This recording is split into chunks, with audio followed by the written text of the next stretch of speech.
is. It is a loosey-goosey. I'm full of coffee, so you can't stop me. It's almost a rap rhyme. Full of coffee, so you can't stop me. All right, says we're live. Well, so that's great. We'll give it a few minutes, let people creep on in to the chat. Stumble on in from their long I'm going to see if it shows up on my phone. I'll put the volume Crazy down. Tuesday night. Starting a little bit later than usual, but that's okay. Who said that? No, I said me. I said that.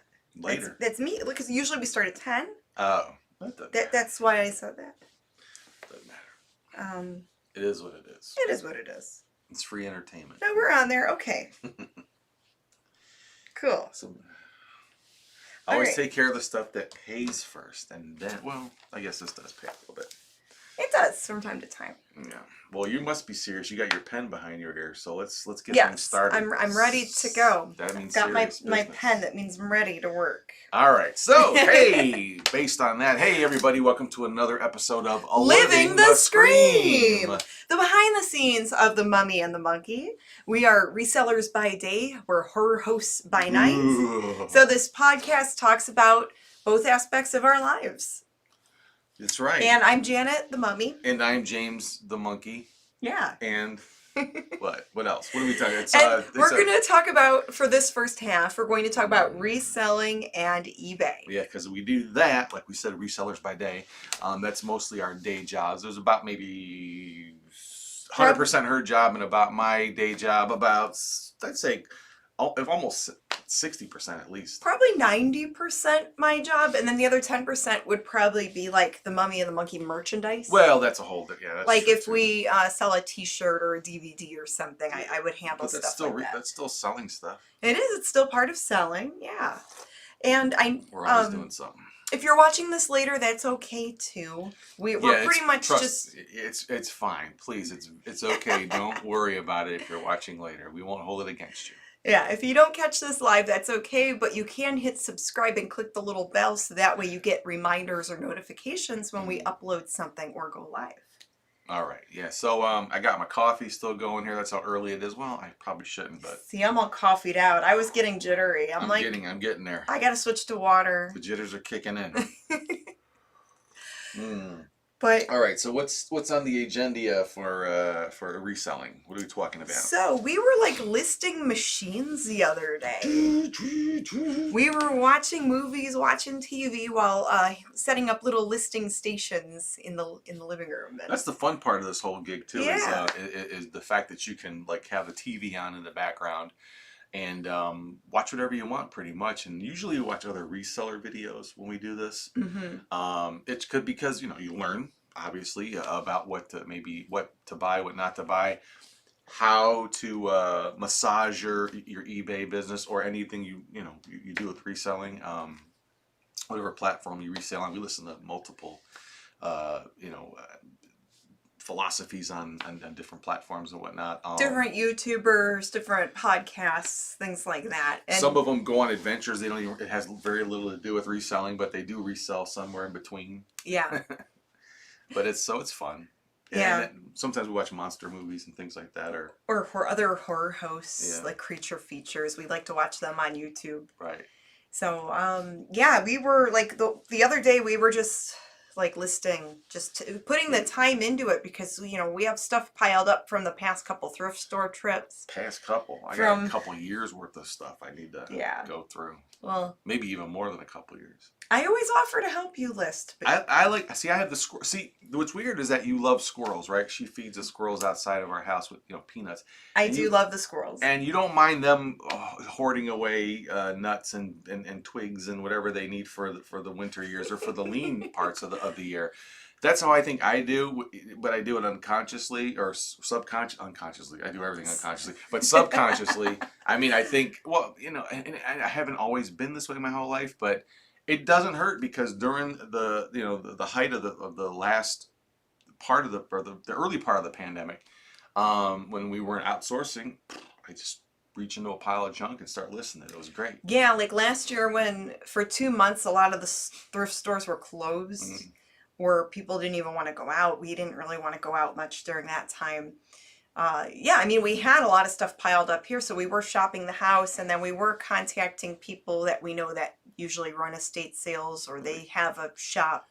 you know, Or like they contacted us. People were trying to unload stuff, and I think just to make money and just. so we were shopping like their stuff to pad our inventory, and it gave them some money, and it gave Right. us some money if we sold it online. So They call pivoting. You know, you have to be able to pivot. yes. That's the new term. You have to know how to pivot during your journey. But we still need to list more. There is still more that we need to go through. But it isn't, you know, it's nice to have like a little bit built up of stuff to list, just in case if maybe you go to the thrift stores and for a couple days straight you don't find anything that good. Right. Because there are times where we don't find anything that's super good. It's or sometimes you might just find like a few bread and butter items where it's, you don't really find any home runs. You can't rely on the home runs, although we'll talk about that in a little bit here. Yeah, we've got some viewers. Bobby Harvey Jr. Hey, hello. Bobby Harvey Jr. And then Sinead, hello, Mummy and the Monkey with a bunch of hearts. Aw, hearts. Sinead. Thank you. So yeah, but then what kills me, and I look, I don't even go into this because you know how I get all worked up. But like, if you don't go out at all, or you go out you never know what you're gonna find. He gets the FOMO, the fear of missing out, more so than me. Yes. Like, obviously, you want to be able to find cool things and get dibs on stuff, but if you don't go out the one day, there's always gonna be stuff. My philosophy is there's always going to be more stuff. There is. We have in the United States an abundance of things. A lot of people buy things, they throw things away, they donate things, and scavengers like us find a lot of the cool things that other people don't see value in. I would wager to say there's probably, I mean, if you think about it, once an item is purchased, you know, new, it then becomes secondhand, right? And everyone's house is full of that then, right? I mean, technically. Yeah. So there's more of that, I think, out there than actual product. And then you think about all the stuff that gets, you know, returned or discontinued. There's warehouses full of that kind of stuff. It's insane. I mean, you go crazy thinking about I mean, there is so much stuff, especially right now. So with like the people who shop on Amazon and all the crazy returns that Amazon gets, now you get these bin stores that sell Amazon return pallets and Amazon return merchandise at a discount. So there's like around here, there's there's crazy bins, there's Southland liquidations. We've been to Southland a bunch of times. We need to hit up crazy bins we haven't visited yet. But it seems like every state or region or whatever has like these Amazon bin stores. They're popping up everywhere. So you got to start doing your multiplication then, because if you just go. So I mean, there's just so much stuff out there. If you dig in one of those bins, like at Southland, just one of those, what are they? Probably 9 foot, maybe 10 foot by 6 foot. Let's say 9 by 6, and it may be about 3 feet deep. Let's say. Yeah. There's got to be thousands of things in that one thing. And there's like how many? About 10 of them in there. So now you're in the 10. That's one place. Now multiply that by every bin store, every outlet. I mean, but with those bin stores, millions of pieces of junk, beautiful resellable junk. Some of it's resellable. Some of it really is junk. I know. And then, like as a scavenger reseller, you have to determine if it's worth it to buy it, if it's good to sell. You know, so sometimes you can find good things there. Sometimes it is just junk, you know. Well, we went the other day.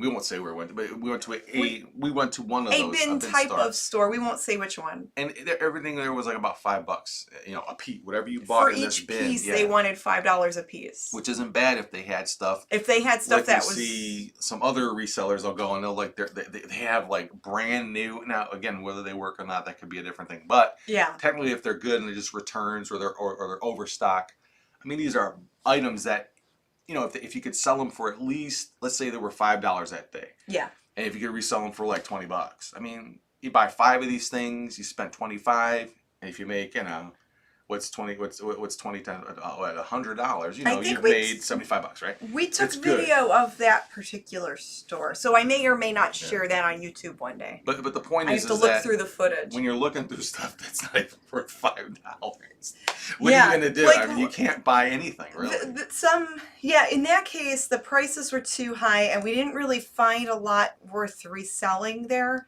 the pricing was just too high, and a lot of that stuff wasn't even worth $5. And you know, truthfully, sometimes we've been there before in the past, and they'll have like they would be getting rid of like 12 for $1. Remember that they do like 12 things for $1.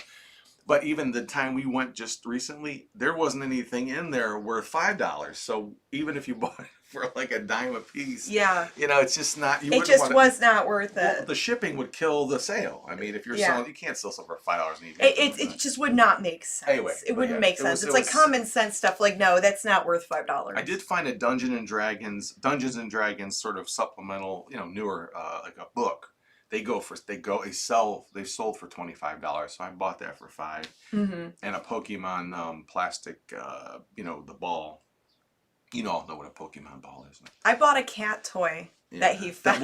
But we're using it here. We're using it for the cats. Not reselling. Not reselling it. I paid $5 for it because it was cute. I'm gonna drop $10. And then I bought a pack of little gift bags. So like if I sell little jewelry pieces on eBay, I can put them in these cute little gift baggies to wrap them up. So I thought that was worth it for the business because I can use that to package it nice. Let me grab a show and tell. I'll be right back. Okay, so he's going to grab a show and tell. And while he does that, I'm going to read the comments. Yes.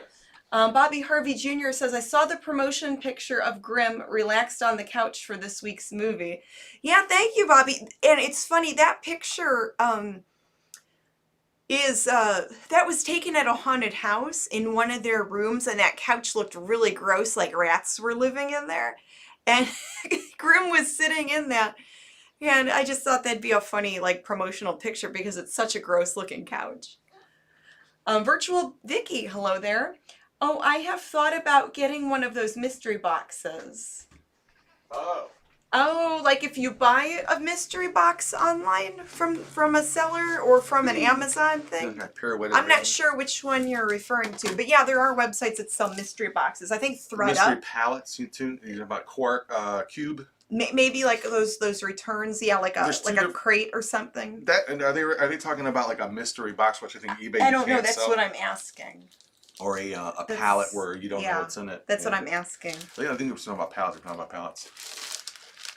So that's what you bought. The D&D book that I put up for like $25. I think free shipping. I forget. But you know, it's popular now, so maybe it'll sell. But I don't know. I just felt like it could have walked out there with nothing, literally, because it was just nothing. It was just not inspirational. As opposed to when we went to the Goodwill right after that, what I found. You know what I'm talking about, right? I think so. We'll talk about that in a second. Yeah. That ridiculousness. Virtual Vicky says, yeah, they have places that ship them to you. Yeah, so bulk.com, I think ThredUp. There's a bunch of sites like that will sell you like a mystery box. We haven't done that yet, really. I like to just cherry pick things for now. We've seen other resellers do that, and sometimes you get like a crate full of garbage. Sometimes they send you garbage, like used, broken stuff. I ain't about that. I don't know if I want to risk that at the moment. Maybe if we had more space to have boxes to just sort through. It costs like $200 to ship those things. Yes, some of that's expensive. I'm good. I don't know. I mean, nothing against people that do that. Maybe they have better luck, but I am not that daring right now. Well, we had an electrician come in and do some work for us a little bit ago, and he said he and his wife. I don't think we talked about this. No. He and his wife were dabbling in reselling. It was just interesting that came up because I think he asked what we did because we were home. Like, what are you moms doing all day?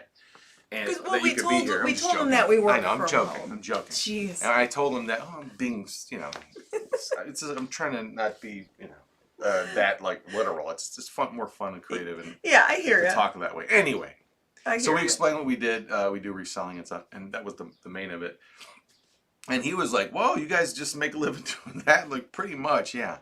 And we're able to not, you know, punch in the time clock unless we create the clock ourselves. You know, live on our own at our own pace and stuff, and it shows because we're broke. But we're getting by. Yeah, you know, again, we're not rich. We're not. I don't feel. We're not desolate. We're in the middle. Destitute. Yeah. Desolate's a whole. That's a whole. Yeah. I used the wrong word there. That's fine. So I do it. We're not like street urchins. We're not desolate. Yeah, we're not like begging. You know. Not yet, anyway. But anyway, so we were talking to this fella, and he was telling us about crazy bins. Yes. And how crazy it really is. I mean, and it sounds like they got good deals there. Yeah, we haven't gone to Crazy Bins yet. I do have a friend that swears by it, and she sells on eBay. Does she ever go in and buy anything, or she just stand there and swear by it? She sells on eBay part-time and works somewhere else part-time. And she says she's been doing very well, and she has considered leaving the part-time job and going on eBay full-time. Interesting. So she must do very well at the bin stores. Yeah, we were talking this guy's ear off, and he was into it though, and he was almost ready to quit his job and just start reselling full-time. He thought about it. And that's an electrician saying that. And that's a and skill, man. Electricians, I mean, That's a great trade. that's a good trade to know. Yeah, I can mess with an electrician. It sounds like a good career anyway. Yeah. Well, but I think the difference is that you're under someone else's, time, and you could be replaced. You could be. Well, some of those guys work for themselves. There are some electricians that are private self-employed. contractors. Yep. And, I guess it all depends on if you want to pursue that or if you'd rather resell. I'd rather do it on my own. You got to go with what works for you. Everyone's different. If you can do it. It's not easy, right? It's not for everyone. There's a lot of not drawbacks. Some people like the security of just punching in and getting a weekly check or whatever. I did, and that's what I did. And I got burned almost every time. Not really. I mean, there's a couple times I left on my own to pursue something else at a different place, but the three times I did get burned, it wasn't fun because it was like, I see how you don't value me, but that's okay. So how are sales? How have your sales been? So-so? So-so. Same here. They've been kind of so-so. But I haven't been listing every day because I'm doing freelance work. It's not like I'm not doing anything. See, that's the thing is like if I'm not listing, then I'm doing some sort of freelance artwork. So he's a freelance graphic designer. So he does have clients. He does take on different projects. He works for multiple companies as a freelancer. Yes. And then you do eBay part-time. Well, I do it when I can fit it in. And then we're Mummy and Monkey. There's no time. Well, it's just, kind of in between here and there. It's full-time. Well, if we're out shopping and stuff together, I mean, sourcing, I should say. I mean, I guess it's like 2 full-time jobs. Yeah, would you say that? I don't. But you're basing it on time management. It's whenever I can do anything. One thing. If I didn't do any freelance art, I would be doing it as a full-time gig. But then what you crowbar in the Mummy Monkey stuff. And then Mummy Monkey, so it's like that we're generates always income working. too. Between a little bit. The YouTube stuff and any merchandise we sell. So, it's always something. If we're not doing one thing, we're doing something else. We're always working on something. Except for like yesterday we were watching The Mads. The riff tracks. That was our movie night. Yeah, well, it's our date/movie night. Like a date night. But yeah, the Mads are the mad scientists from Mystery Science Theater 3000, Trace Beaulieu and Frank Conniff, who play Dr. Forrester and TV's Frank, and they do their own thing like the riff tracks guys, who are the 3 other guys that played Mike and the Bots. And if you're not savvy to all this, it just sounds like a bunch of jib jab. But anyway, but they show they are a comedians, B movie and they make fun of it. And they make fun of the B movie, and it's live. Live commentary. You pay like $10, and it's like a virtual thing. You can watch them live, and it's fun. And they swear, which is great. Yeah, it's more. It's not for kids. It's more for grown-ups. It's a lot of fun. But we watched that, and it was because that's kind of. Relevant to what we're doing because in the fact that it's movie hosting, but also they started these live events a year ago yesterday-ish. This was their first full year of doing live streaming events, once a month events. Yeah, before then they were doing live appearances at actual movie theaters where they would comment on a live movie, movies, and with mics and stuff. But the pandemic shut all that down, so they pivoted. And they figured out, hey, let's do a live event over Zoom, YouTube, whatever they did it. Sold tickets to it. You just buy a ticket, and then you get a link to go to the event, and virtual event, but it was live. And they've done it for a full year, one event each month. So 12 of them they've done, and it's been cool. I mean, we've seen every one of them. So that was our movie night last night. And that was fun. And we got to interview them probably 3 months into what they were doing. So back in October we did interview them. The video is on our YouTube channel and I believe still on Facebook. It was a lot of fun. We need to replay that on our Facebook show. But we could talk more about that when we get into the horror hosting. Yeah, Mummy and Monkey stuff. Let's go. The Mummy and Monkey stuff. So let's get back to reselling. Back on track to the reselling. So your sales, you said sales are kind of they're steady. I noticed when we did do a lot of listings the other day, and when I went through some of my old listings and tweaked some of the prices or double checked the shipping, some items I added free shipping to, it helped generate some more sales. So, you did free ship? I do free shipping on a good chunk of my See, items. I misheard that. I was Free ship. I was adding free chips, like a bag of chips with my. See, that's why nobody wants. Oh, rats! Free chips. Let's read the not comments chips. a minute, I'll and then remember we'll get back to this. Free chips. Is that Godzilla or Gamera behind you? That's Godzilla. That's a Zilla. Yeah, mask I that's found Godzilla. for $5 at a flea market this year. Are you still selling the Mummy and Monkey shirt? Is it screen printed or a heat transfer? Hi, Patrick. Thanks for asking. So they are screen printed, and they're made by a company called Teespring. Yes. And we have the link to our Teespring store in the video description below. Oh, thank you. There's different designs of t-shirts, like the one he's wearing, and you could get it in different sizes or colors. There's also different designs too. There's even tank tops. Yeah, hoodies. We've ordered samples for ourselves. You know, paid for them. We wish we got free samples. Yeah. But they're fine. They wash good. They hold up good. I believe anything that's like this, that's simplified like this, is a screen print. Unless it's on a lighter color, which they might do a digital print, I'm not sure. Yeah, we think most of them are screen printed. Except for the full colored artwork that we have, like, Yeah. you know, the photographic stuff, that has to be digitally printed. It can't be Unless if there's separated. multiple colors, then they would probably do the heat transfer. But those are good too. But they hold up. I haven't seen any of the cracking or anything yet. Mummy, your eyeliner looks great. Aw, thank you. Yeah, she is, I believe, as the kids say now, on fleek, right?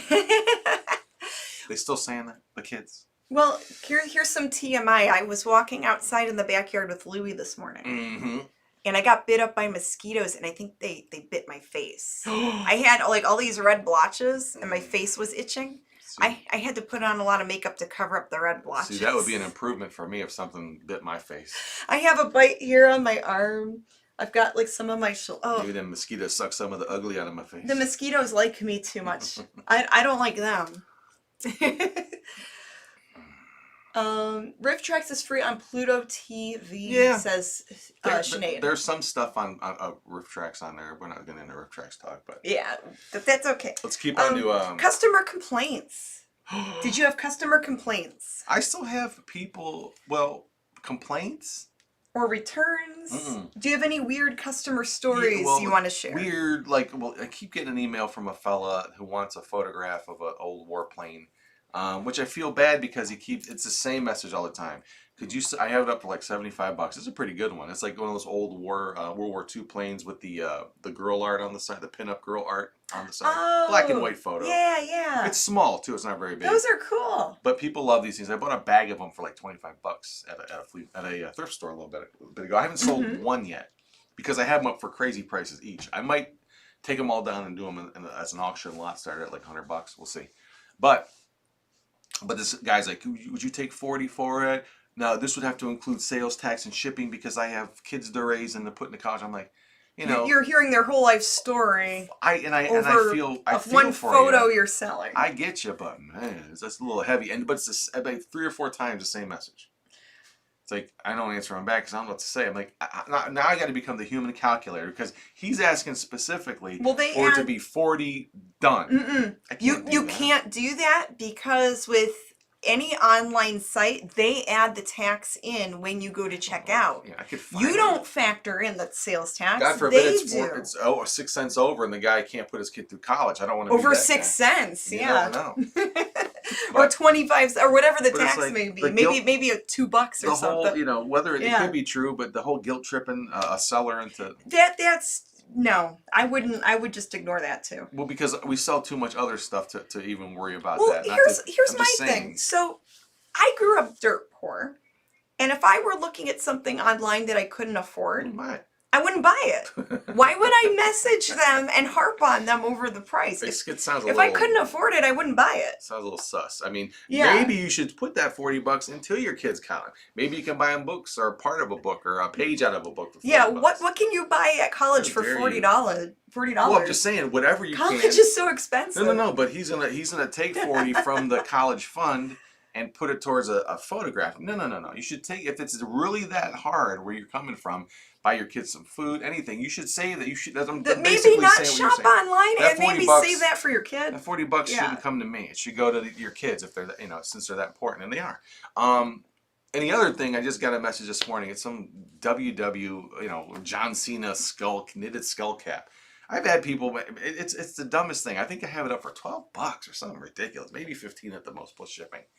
But some guys like, could you lower the price to $7 and I want free shipping? No. I'm gonna pay a quarter for this thing, but no. I don't care that much. You can't have your free. Sorry. It's like, why are you? I mean, I'm not Amazon. I don't offer free shipping on everything. You don't have Prime with me. Yeah. It's like, you don't have Jamazon Prime. So stop. I had a customer last night. I had a pair of sandals listed for $28 with shipping included, free shipping.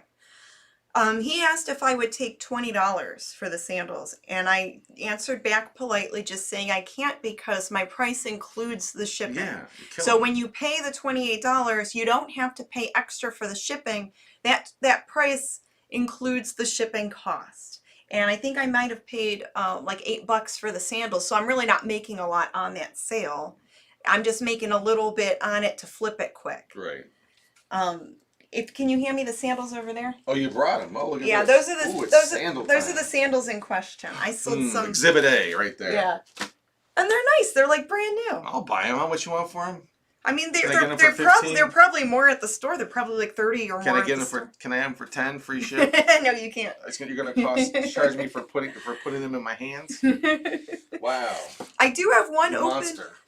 I do have one open return. I don't get a lot of returns, maybe one or two every couple months. Yes. I sold an antique 1920s little, like a lady's beaded purse. Now you found a lot of these at a yard at a estate sale. I bought a recently. stack of them for $12 at an estate sale. I sold the one for $25 with shipping included and free returns. So she's sending it back, I think, with free shipping as well. Because She said that it wasn't what she thought it was, and she changed her mind, and she just didn't like the item. That was her reason. She's being honest. Maybe she got it in the mail and just decided she didn't like it. wow. People change their minds, so This isn't Zappos. You can't just. I okayed their return. So There's nothing you can do. as long as she didn't damage the bag or anything, that's fine. I'll just put it back online. It's no big deal. That's true. It's just funny, like but how can you not know? That's what. And every now and then, like because I do sell clothing, sometimes someone will buy a pair of jeans or they'll buy a pair of shoes, and maybe it doesn't fit right, like how they thought it would fit. Well, that makes total sense. But a purse doesn't fit. I mean, you would think, that it would be something. Oh, that's cute. I know what it is. You have the dimensions. You know what it looks like. Yeah. Unless you were drunk shopping one night and I didn't want to. Maybe, Who but knows? I get had it. all the pictures. I tried to take the most clear pictures as possible, so they know exactly what they're buying. So when this happens, what do we eat as sellers? We eat the shipping, correct? Probably in some cases. And some of the fees. Yeah, in some cases the shipping. No, the fees. I think they get refunded. I think eBay refunds them back if you have a Final return. value? Oh, okay. The final value fees. And then the cost of you lose that sale, but as long as they send it back and it's intact, you have a chance to sell it to someone else. Right. So it's not that big of a deal for me, as long as it's something like that. Well, I didn't like it or it didn't fit right. Any comments? Yeah, let's see. Oh, there's a lot of comments. Yes, I'm about to say I can't read them. I'm blind. If you do a live broadcast on YouTube, can you show the YouTube free movies like The Terminator? YouTube free movies? Well, that's a good question. It's free YouTube with ads. I know it's not a free domain movie, but can you show them? That's a good question. Well, we don't know. Facebook used to have watch parties where you could do that. And Yeah. we were starting to think about doing that, like host a actual movie that was allowed to be shown through Facebook, but they stopped doing watch parties. Yeah, so that is a good question. The answer is we don't really know. How would we host it though? How would we cut in? I don't know how we would host that. I mean, would we sit here like this? I mean, is there a way to interface the live stream? I don't know. We'll have to look into it. That's a good question. I'd love to do that. That would be great. And with that question brings more questions for us. Yes, we're looking at that though. But thanks for putting that into our vision. You should do a mummy makeup tutorial. Did you make that monkey mask? Did you add the hair? No. Well, we can answer those questions in a few minutes when we get to the. Yes, I added the hair, but yeah. When we get to the horror hosting part of it. Remember that. Also, so I do sell clothing, and I'm noticing maybe with back to school coming up, people going back to college this fall, Even though it's still summertime, people are buying jeans. I've sold like a handful of pairs of jeans. I've sold some shirts, I'll be right like some men's dress shirts. And I'm noticing a trend here. So with the younger people, they're listening to, or with the younger people and the trends, they're into the Y2K fashion now. Y2K meaning like around year 2000. So like late 90s and early 2000s fashion is coming back. I had some True Religion jeans that I paid maybe like between $1 and $3 a pair for at yard sales. I washed them, listed them, and in the listing, in the title, I put vintage Y2K because they were like the bell-bottom, low-rise jeans, like the hip hugger jeans. And there's some people buying them now. Some of the jeans I've sold between $22 and $25 a pair plus shipping. And I don't do free shipping on the jeans most of the time because with the jeans it weighs more and gets a little pricey. Oh yeah. But most of the time I could fit them in a padded flat rate envelope and it's like $8 and something to ship. But yeah, Y2K is a thing again. Who knew? Who knew? It wasn't a thing when it went down, so it might as well not be a thing again. No, maybe it's more of a thing now. So like Spice Girls, like that kind of fashion, the Spice Girls platforms and all that. Wow. It's funny how all that comes back. What comes around goes around. Everything old is new again. Right. As they say. All right, so what time we got? All right, we're about the halfway point. I didn't get to talk. I didn't get to show and tell. Oh, okay, We're still doing that, yeah? Oh, yeah, let's do that. I'm sorry, we forgot. Okay. Or I forgot. I didn't. So I've been waiting to talk about, that same day we went to the bin store. Yes. We jogged over to the Goodwill, and that was close to it. We're looking around there. I don't know if did you find anything there? At that Goodwill? Remember? What'd you pick up? Oh, I bought jacket. like two things at that one Goodwill. I bought a Burberry men's blazer for like $6, and then I bought a University of California, a Berkeley like vintage sweatshirt, and it looked like it was never worn. I paid $6 for that. I listed the sweatshirt. I still haven't listed the jacket yet because I want to take the time to put it on a mannequin and take some nice pictures. So, cool. So that's all I picked out at that Goodwill. Well, I went right to their media because they usually have decent media. It looks like they changed a lot of stuff out, meaning the DVDs, CDs, and whatever they have available. But I read the DVDs didn't have much at all, but the CDs looked promising. I was rifling through there. I found a lot of cool stuff. I found who knew that Alice in Chains had a video game out. It's a video game disc. Oh, that's right. That was It looked like a CD. Yeah, you showed that to me. But it has a video game on there, and then some edits of Jars of Flies or something like that. Found that, which is up for $28 or something like that, $30. I mean, they do sell, and they're not hard. They're hard to find. I went through a bunch of other CDs, and this one I picked up. This is great because who knows? But it's I picked this CD up. It's called Leaves of Light: Plants as Teachers, and this is by an Indian. Not an elder, but his name is Tismal Crow. A native person. He is formal trains unbroken line of ancient First Nations knowledge of herbs and their traditional uses. So it's like a spoken word thing, I believe, about different the man's connection with plants, okay, and how they help us in the world and the planet. It's sealed, it's got some cracks in the jewel case, from just being pressured and hitting raining. But it came out in 2003, so it's not quite that old, but it's almost 20 years old, I guess. But anyway, so what do you do? So I have a stack of CDs, so I'm going through them, scanning them in, looking them up on eBay to see what the comps are, if I should get them, because they're like $1 a piece. But still, if something comes up $8, I'm not going to buy it. It's not, worth it. Right, you're looking for the CDs that are harder to find that that can bring you a profit. Yeah, and things that are rare. I would usually buy something. Sometimes if it's $15 or over, if it's $1 to buy and it'll sell for $15 just because. And if it's selling, I'll make at least $10 or $12 off of that. But anything 20 and over, I usually pick up and put and if it's selling and put it out. Lori says, "Hi guys, love you." Anyway, nowadays people still want things for hardly nothing, and you have to charge for what you are selling. Good point, Lori. Thank you. And the weird thing, yeah, and she gets it. before I get back to this, the weird thing though about that is if you go to any place like a flea market, they'll have like a free bin, and no one takes anything out of the free bin. They can't even get it, but it's free. But a lot of people are like weird about it. I don't want anything for free, but you do anyway. Yeah. So I couldn't find anything on this on eBay at all. So I look on Google to see if it comes up on Discogs or Amazon, whatever. Another website, yeah. Yeah. This thing, if you look it up, it comes up on Amazon for $911. Ooh. I don't know why. It's like very hard to find. There's books this guy wrote. $900? eBay does have some books out that are it's kind of based on the same thing for 16, 17, 20 bucks, you know. But this And you paid $1. Well, I get up. So I put it up Wow. I put it up for $999 on eBay just for fun.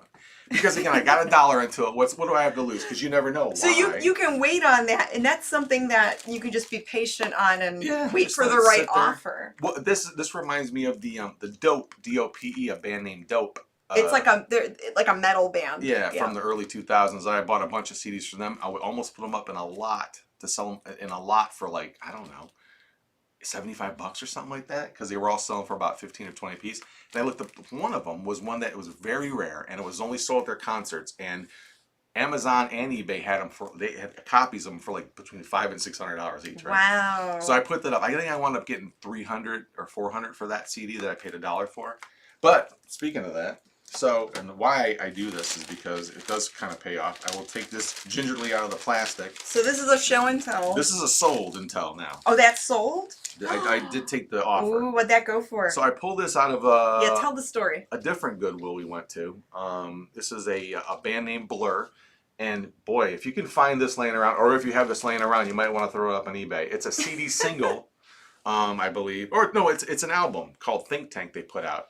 Oh, and it's in a what do you call it? Like a cardboard slip case. Yeah, like you a know? paper sleeve almost. Oh, that's a cute little stamp on there. This stamp, okay, is by a British artist named Banksy, or you know, if you look him up, BANK. He's a graffiti artist, That's right? why a huge graffiti. I mean, big, like you know, does political stuff, and you know, nobody knows what he looks like. His identity is very secretive. But this here, when I looked it up at the thrift store, it was $1. I looked it up and I'm like, oh my God, because he actually stamped this. He created the what is it called? We just talking about it. It's Like a stencil. stencil for it, right? Yeah. Because that's what he does. He does like stencil graffiti. He has these stencils. He'll have his like tag. Yeah. What do they call that? His Tagging tag. something. Well, yeah, he'll with a tag it, stencil. but he never. I don't think he signs it. But I think people just know. And there's People even know it's his style. there's even an app that is like a Banksy finder. Like it tells you where all the Banksy stuff is. Kind of like if you're looking for Pokemon. If you're out and about, you can. it verifies if that's a real Banksy or not. But he goes all around the world and does these things. Wow. But this is an original thing he stamped, hand stamped. I put it up for $500. I accepted an offer for $260 plus shipping. That's a good Free flip. shipping, yeah. Because insure it though. I will. Yeah, and insurance. Yeah, it's going to California. The first offer I had on this was for $200 from a guy from Sweden, but I countered like 4 because you know they sell. If you look at the solds, these sell between $300 and $325. So $260, they're getting a deal. Because he was concerned about a little crease in the top corner here, which conditions everything, right? Right. There's even a crease here. Yeah. But for $260, $1 to $260, and I bought this maybe 2 months ago. I'm good. Yeah. So this goes back in the plastic. Definitely insure that. Yeah, he paid for it this morning. Add it's going insurance out today. on it. I will. But yeah, I mean, so that's why, you know, certain things, it doesn't have to be CDs, but CDs can still be valuable. It's weird, right? Especially if it has original art on it. Well, who knew? I That's picked incredible. it up. But that I picked it up and knew that it was something special. See, yeah, you have the eye for rare things like that. It just comes with like anything else. Like when you go to jewelry, I couldn't tell anything. I don't know what that is. I love jewelry. It all looks like shiny, and then with it's gold, but is it really gold? I mean, you have to really know the stones. Like I wouldn't. It takes a while to sell. Jewelry is very slow with selling, but I do love selling it. Like I love that's shiny not my wheelhouse things. right now. I do too. Yeah. Like your eyes. Aww. But- Barf. So Halloween. Okay, we're gonna Are show we shifting gear? Oh no, you're we're gonna gonna show some it. Halloweeny stuff, You're gonna and then sell. we're gonna shift gears into Mummy and Monkey stuff. So Perfect. can you hand me that box? Perfect segue because Yeah, it does go into Mummy and Monkey very well. that box over there. Yes. This one here? Yes. All right, I think I got the right box. Okay. Not that box over there. No, this one. This one. Get ready for this. You're not gonna believe it. I like how it says Halloween stuff. Yeah, on all sides. It's kind of cute. Now this box, you want to talk about what it is? So we have a friend that lives in the middle of nowhere. Named after a Muppet. We'll just say that. And then he goes to auctions and finds weird things. And every now and then he'll bring us a box of things where he's like, hey, see what you can get for this on eBay. And, we'll split it after the fees. Now, the receipt said how much did he win this at an auction for, this box of stuff? $20 for this box. $20. Okay. And I think there's some redeeming pieces in here. Some of it's too beat up and ripped up to sell, I think. But this guy, I put him on a mannequin head. Or a wig head. I got he's Topstone. So Topstone, the label is like underneath there. I don't know if that'll. There's the label. Be on the lookout for that. Yeah, he's kind of dry rotted a little bit around the edges. This is a vintage latex zombie mask. Let me hold this box in here. No, it's okay, I guess.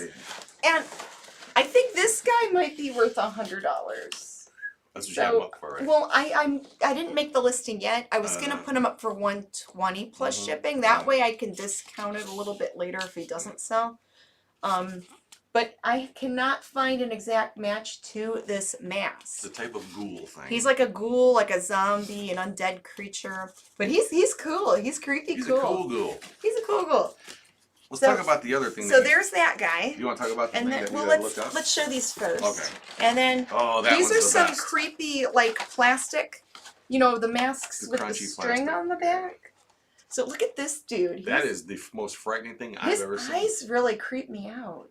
They're like plastic doll eyes that somebody glued in there. He's very creepy. It's one of the most scary things I've ever seen. And then there's like this hobo guy, I guess, or like a sad clown, whatever you would call him. Like Emmett Kelly. And he's got like a purple 5 o'clock shadow, which is odd to me, but okay.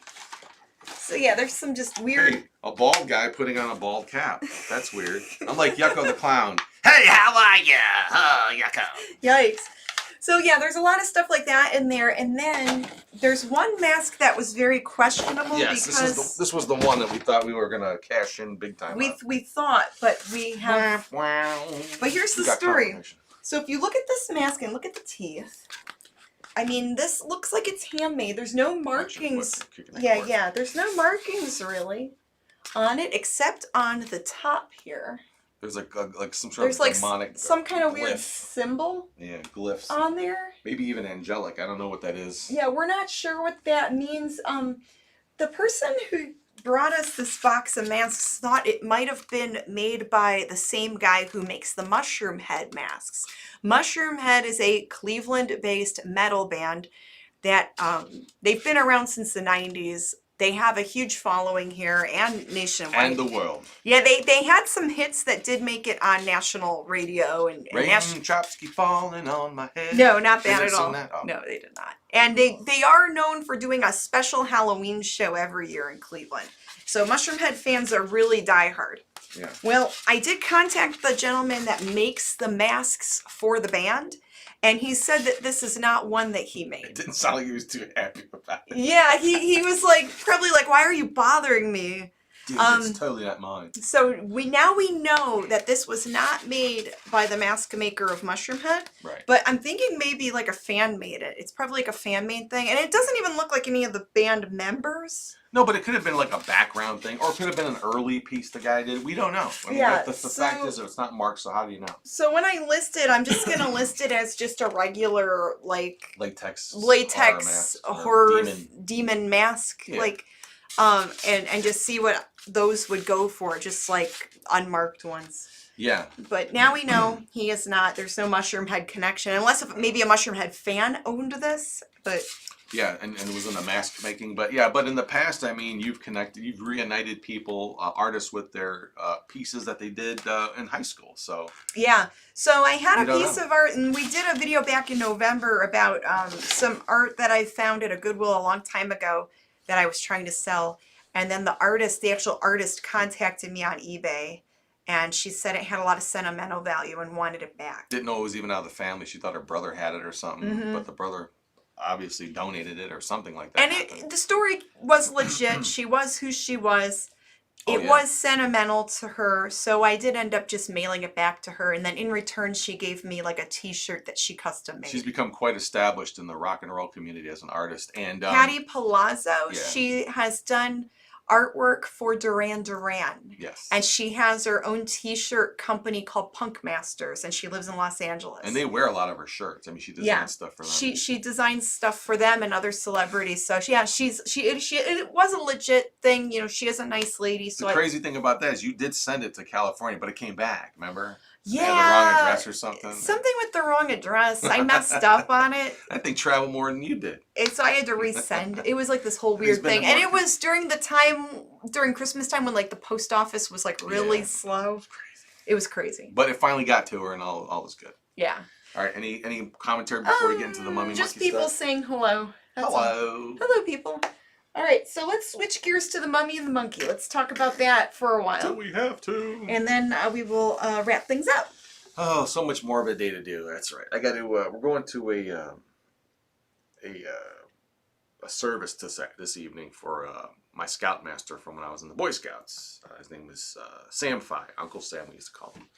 And yeah, it's going to be one of the bittersweet days today, but we'll get through it. It's not till late this afternoon, but you know, we're trying to just keep moving here, keep going, and then just deal with life as it rolls into us. But yeah, so that's something to think about, but that's not till later on this evening. But Mummy and the Monkey stuff? Yes, Mummy and the Monkey stuff. So, what movie are we playing this Friday? Well, the movie that we're playing is Grave of the Vampire from 1972. And I'm bummed out because I thought it was Gravy of the Vampire, like it was like a little cooking horror show where he's going to teach you how to make some vampire gravy.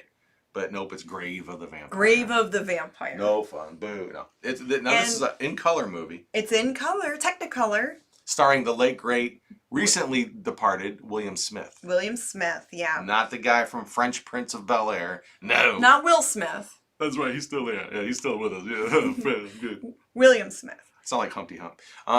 Yes, he is. He was 88, right, when he passed away. He was up there. He was in his 80s. He was like a heavy actor guy, like played heavies, which played means a like lot of bad guys or dude. tough guys. Yeah. Not a fat guy. So that's me.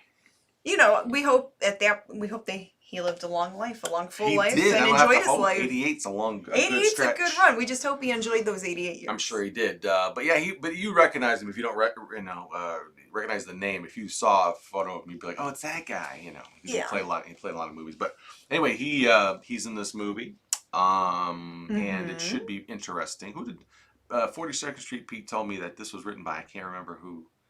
Written by someone that wrote something else in Hollywood. We were told by 42nd Street Pete that back in the 70s when Grave of the Vampire first came out, it was paired with Garden of the Dead, which is another 70s movie starring zombies, or about zombies.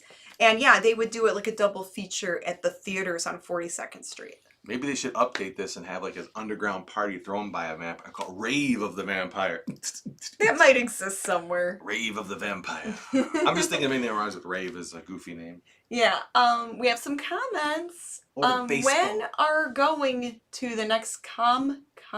All right. Com.com? Who asked this? Lori said that. I think when are we maybe going to Lori the next means comic when book we're convention? going to the next Comic-Con or convention. Well, Wizard Comic-Con is canceled, right? There's no more. I think they're done in no general. more Wizard World. Yeah, but there is an Akron Comic-Con this fall Yes. and a Cinema Wasteland this fall. So we're doing Akron Comic-Con. We're doing both of those events. We're doing both events. Yes.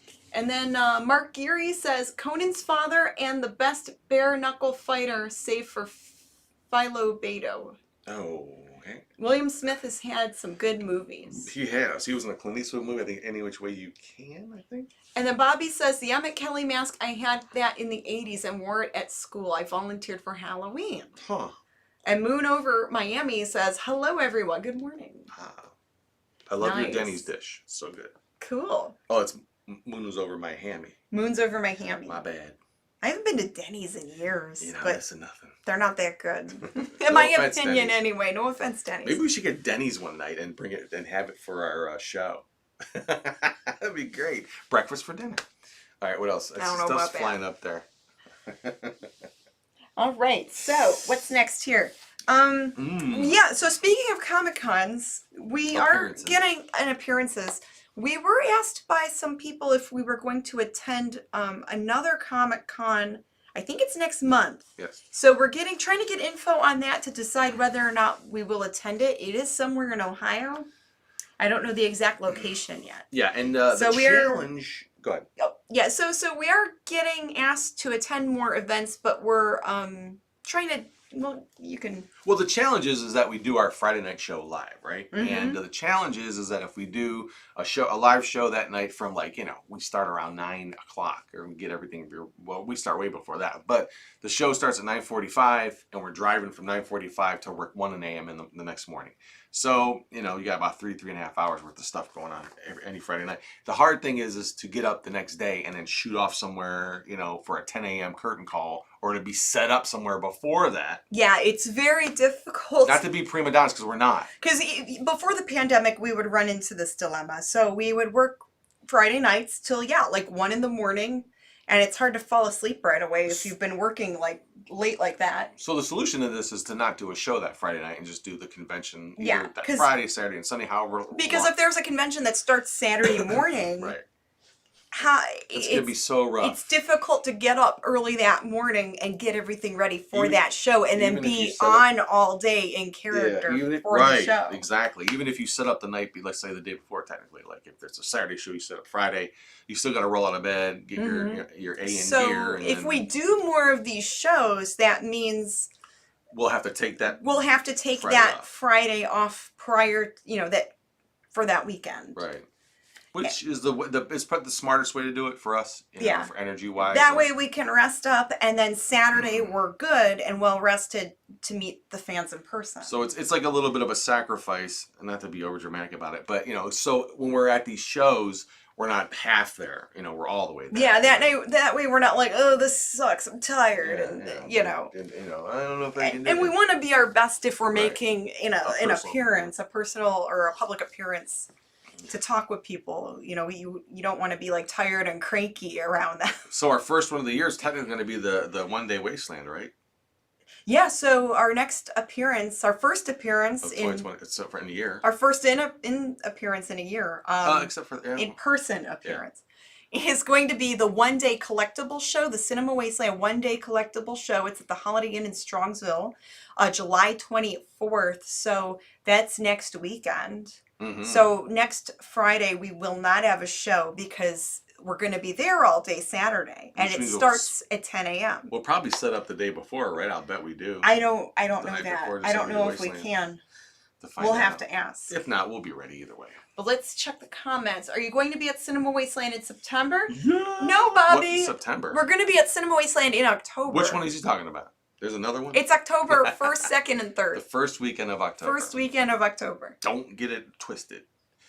Be there, of course. Have you seen the old Melt location in Cleveland Heights as a haunted restaurant? The haunted house restaurant. Yeah, I believe they're opening very soon. The weekend of the weekend the Wasteland shows. And I have a feeling it's going to be crazy. Of course. So we'll wait a little bit after. We kind of want to go in person. It'd be go in character. It'd be fun to go in character. So maybe we'll ask the restaurant owners if we can go in character. And can you puree my meal so I can suck it through a straw? It's going to suck to eat through that mask. Unless we go there, hang out, and then maybe take the mask off. I get to send the monkey home, and I just come, Ever think about hitting cons at the Mid-Atlantic? Not that I'm biased. Want you guys at our local cons.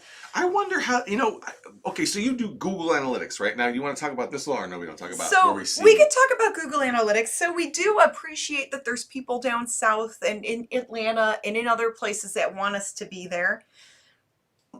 When I check the analytics for YouTube and Facebook, the #1 state that watches us out of all of the viewers is here in Ohio. That's the #1 state that watches us. #2 state that watches us, California. So I think if we were to travel out of Ohio, we should probably go to California. But we would love to hit almost any place. We would love to travel more. Maybe that'll help. Maybe that would get us more notoriety. It would be humbling to either way, I think, if we went somewhere and maybe 3 people the whole day came up to us and knew who we were. That would be humbling, but that also means- the opposite that not many people know. Even who we if are. one person comes up to us and says, "Hey, I know you guys. You're great," or whatever. Even that's humbling and sweet. You know, but it could help spread the awareness though too. You know, if a convention promoter approached us and said, "Hey, do you want to be guests at our convention?" We would consider it. Yeah. You know, we're not opposed to that. Yeah, we try to work it out. I would love to. You know? With the pandemic, and then you know, we take care of some families, so we have to make sure family's okay. And kitties. And make sure the kitties are okay if we were to travel Even if we didn't have the family thing, we'd have to, how do we take, who's going to take care of these we would need a babysitter for the kitties. Yeah, but we could work it out. We spoil them, and they're used to us being with them all the time. Where have you been? So even if we leave for the day somewhere, they're like, "Where have you been all day?" They freak out. Just an afternoon excursion. Yeah. Traumatizing stuff. And then I get paranoid and I'm like, I hope the kitties are okay. I worry. Well, you know, and so we would love to make, I mean, we need to do that. We need to take our toe and dip it in a different pool. We've just done all this. The farthest we've gone out was what? Detroit. Detroit, Michigan. Pennsylvania, PA, yeah. Indiana a little bit in the past. I haven't. So like mostly like neighboring states. Yeah. But you know, but the fact that we're on a platform that's worldwide, I mean, you know, technically we should be, you know, we have the opportunity to be seen everywhere. So I mean, I just hope that it picks up more. You know, I don't know how we get that viral thing. So we're trying to get to that next level and do more with YouTube, do more with our show, and just keep on keeping on. Word up. So I think that's all we had for that. And then we had some questions earlier about your mask and our costumes. Yes, tutorials. So we can and makeup tutorials. Yes, your favorite. You know, I did kind of one a little bit. We could do a way better one. A long time ago, maybe 3-4 years ago, I did a video about how I get made up. I'm sorry, I'm all in fidgety character. from the caffeine. He's all tweaked out from caffeine. But yeah, maybe I should make an updated one. Yeah. Like for 2021 on how I do the mummy's makeup. Yeah, I did modify the Grimm Gorri mask. It did have long hair on it.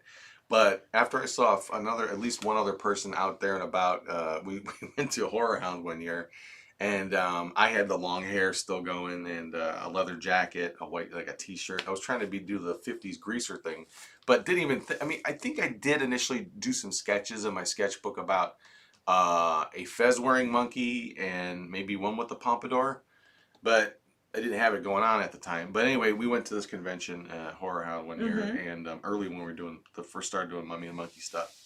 And there was another guy there with the same exact mask, same, you know, had the same hairstyle, long hairstyle. Yeah. But he had a fez and he had like symbols. Yeah, he was like dressed up like a symbol monkey. Yeah, no glasses or anything, and he was just like, and he wouldn't say a word. All he would do was jump around and flashy symbols. And he stayed in character the whole time. It was kind of creepy. Yeah, weird. But anyway, but I'm like, all right, I gotta up the game here. If I'm gonna use a commercial, you know, generic monkey mask, I might as well modify it. You wanted to personalize it to make it more than just the glasses. To make his overall look a little more unique than the clinging symbol monkey cosplayer. Yep. So I have to rip the hair off. It's glued on very well, but I rip the hair off and I just source a pompadour wig. So snaps on the wig on the inside, and the snap the female part on the wig, and then the male part of the snap. So that way the wig stays on. Yeah, it has snaps that secure it. Yeah, so it can be removed. And why do I do that? So I can remove it and wash the mask, because the mask can get a little ripe, and I've had issues in the past with the mold and that thing. So you're on mask number 3 now? Yes, I need to probably get another one or two. Yeah, with the masks, if you're wearing them all day and you're spitting and talking, eating, drinking through it, drinking through it, if you're at a convention and you have to stay in character, science kicks in and bacteria grows. You know? Yeah, they need washed and aired out on a regular basis because they'll grow weird things. Yeah, they can grow mold. Well, there's parts of the mask, and not to get too far into it, but where at least one part that I had the issue with was in the mouth, where they padded it with a piece of foam. And that foam actually gave you some, I could just put something else and I could remove, but it gave you some leverage, so when you talk, it makes the jaw move as much as it can. Well, that one time got a little moldy, and it wasn't good. I think it got me real sick. That was around the same time you had that weird That's sickness. What I'm saying. It got me really. Yeah, I think you weren't feeling well. And it could have been mold related. And I didn't even think to tell my doctor at the time that that's what it might be. He thought it was dehydration, but it's like for for a month. I'm from one day being dehydrated. Yeah, I it felt was scary. I like felt bad for you. ASS times 10. It was the This was 2019? and to me, and Yeah. not to get, but when people describe how COVID feels, that's what it sounds like, even though it was like the summer before COVID. Mm-hmm. But yeah, I didn't feel like myself at all. I felt outside of my body. It was a very strange feeling. But and it lasted for a while. Appetite was to zero. I wasn't eating anything, wasn't drinking anything really, except for when I forced myself to eat. It was really weird. Not to get too far into it, but anyway. Anyway, that's why I figured that out. you I'm have. not doing If you're that. wearing a mask, you have to make sure you keep it clean because Especially the as long mold as can you make wear you it. sick. Yeah, it could, sure. But Yeah. yeah. Anyway, but that's that. So yes, I did modify the mask as much as I could. Ultimately, I'd like to be able to sculpt my own one that's kind of close to this one, so the character doesn't get too lost. But I don't know how to do that. But I could learn how to mold. And like your jackets, you modify. You've got like 3 or 4 different jackets you wear. Well, yeah, I cut the sleeves off of a jean jacket, so then I get like a pleather or leather jacket to put through it with the black, leather arm, and then we like sew the crap, buttons, patches. We embellish them, draw embellish it. Hi, Tomo. Tomo is watching us. But yeah, so anyway, yeah, we do as much as we can to modify. I mean, Janet's all original parts because I have she does her own makeup. I do my own makeup. Your headband was created by a fan. The headband I wear was created by a fan and friend. Yes. It's missing one of the beads. I need to glue a bead or something. You don't have any beads in there. You got all this jewelry. I just said I have to glue something back onto it, and I haven't done that yet. Well, hey, speaking of modifying things real quick, and conventions, what were you going to do? You're going to get a face shield, you think, and then put craft a band for the top of the face shield? I was thinking. We're vaccinated, and we're not going to get too much into this because that's not really what our show is about. But with this new variant out and with just colds and flus being out there in general this fall, I was thinking of wearing a clear face shield. And that way I could still wear the makeup and still be in character. And I was thinking of adding bling and gold to the face shield to make it look like it's part of the outfit. Yeah, I think it's kind of funny. That way when we take pictures, people could still see my face. Maybe put the Egyptian-y things on the side of it. Maybe. Like a headdress. That'd be funny. Yeah, I'm just going to have to go for it, and hopefully, my mask will protect me. The mold will kill the COVID. Oh boy, we're just trying to plan for these shows, especially the one next week. We're trying to find all the stuff that we need to set up our booth or table, and trying to get back into doing things like that again. That is our mission. You're talking about. I know you had stuff talking about cleaning up and that, but that's our main mission this weekend is to find everything we need so we have to set up for next week. For the next weekend. That we have a little bit of a buffer to get things printed up, or if we have to order something, if we can't find our backdrop, So this time around at the Cinema Wasteland one-day show, we're gonna have some cool merchandise there. But I think for new DVDs and Blu-rays and new merchandise, brand new that no one has ever seen before, that will be the October show for sure. So we have just a couple months to try to get some new stuff out. Let's see if we can, push out a homebrew for this one-day show. Maybe. We'll see what we can come up with. Homebrew DVD. We'll see. All right. So we're probably going to go for now. We have more to work on. Oh. So thank you guys so much for watching us. If you like the video, please give it a like. If you haven't subscribed yet, please hit subscribe and hit the little bell next to subscribe. Bing. That way you get notified when we talk to you and go live like this or when we upload something. That's right. Just do it. So I usually say good night, good fright. What were we going to say? Good day. What rhymes with day? I don't know. Good day, scare away. I don't know. Whatever. Anyway, have a good whatever it is, guys. Yeah. Nice seeing you all again virtually, and we'll see you next time here on Living the Scream! Ah! All right. Bye.